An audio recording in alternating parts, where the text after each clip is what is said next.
भगवान शिव ने माता पार्वती को बताया कि शिवलिंग पर क्या चढ़ाने से कौन सा फल मिलता है।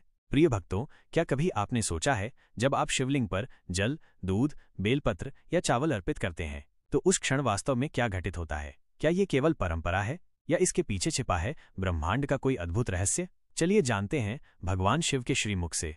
एक बार कैलाश पर्वत पर शीतल मंद वायु बह रही थी। हिमालय की चोटियों पर सूर्य की किरणें ऐसे पड़ रही थीं जैसे कोई स्वर्ण आभा बिखर रही हो। आकाश में गरुड़ और हंस विहार कर रहे थे और पूरे वातावरण में एक अद्भुत दिव्यता व्याप्त थी। उस समय भगवान शिव ध्यान में लीन थे और माता पार्वती उनकी सेवा में संलग्न थीं। पार्वती जी के मन में एक प्रश्न बहुत दिनों से उठ रहा था, शिवलिंग पर विभिन्न वस्तुओं को अर्पित करने का क्या फल होता है।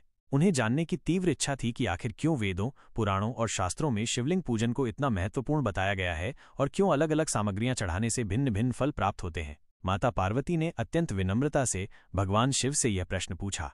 नाथ, आपने सृष्टि का रहस्य बताया, कर्मों की गति बताई, तप और भक्ति के मार्ग का ज्ञान दिया, किंतु मेरे मन में एक प्रश्न बार बार उठता है, शिवलिंग पर चढ़ाई जाने वाली प्रत्येक वस्तु का क्या रहस्य है? क्यों कभी दूध चढ़ाते हैं, कभी जल, कभी बेलपत्र, कभी भांग धतूरा, तो कभी चावल? क्या इन वस्तुओं का कोई विशेष आध्यात्मिक या सांसारिक फल भी है?